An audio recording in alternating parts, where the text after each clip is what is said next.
कराची मां ख़बर ॾींदा हलो त कोरंगी शरीफ़ाबाद थाणे जी पुलिस पारां हाशिम गबोल ॻोठ जे 3 नौजवाननि रहीम गबोल, जमील गबोल, अख्तर गबोल खे गिरफ़्तार करे मुबैना जाली मुक़ाबले में क़त्ल करण ख़िलाफ़ गबोल बिरादरी समेत मुख़्तलिफ़ बिरादरियुनि जा मोअज़्ज़ीन वाब गबोल, मुश्ताक गबोल, इक़बाल कलमती ऐं ॿियनि जी अॻुवाणी में एहतिजाज कंदा रस्तनि ते निकिरी आया। रज़ाकाबाद चौक खां रैली कढी अवामी प्रेस क्लब मलेर पहुता, जिते हिननि एहतिजाजी मुज़ाहिरो करे मेन रोड ते धरणो ॾिनो। मुज़ाहिरनि जे हथनि में बैनर ऐं प्ले कार्ड हुआ। हू जाली मुक़ाबलनि में क़त्ल आम बंदि कयो, वाक़िए जी शफ़ाफ़ जांच कयो, बेगुनाहनि सां इंसाफ़ कयो, मुलविस पुलिस एहलकारनि ख़िलाफ़ कार्रवाई कयो जा उब ॾारींदड़ नारा हणी रहिया हुआ। उन मौक़े ते अॻुवाणनि जो चवणु हो त पुलिस बिना कंहिं कानूनी कार्रवाई जे 3 नौजवाननि खे गिरफ़्तार करे जाली मुक़ाबले जी आड़ में क़त्ल करे छॾियो आहे। जेकॾहिं मथनि को इल्ज़ाम हुयो त अदालत में पेश कयो वञे हा।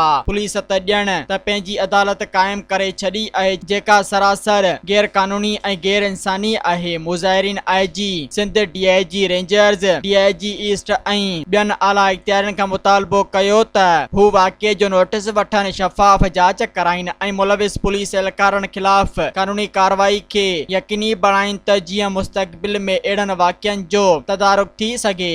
सब्सक्राइब कयो अवामी न्यूज़ HD खे ऐं ताज़ा तरीन ख़बरुनि लाइ ॾिसंदा रहो अवामी न्यूज़ HD।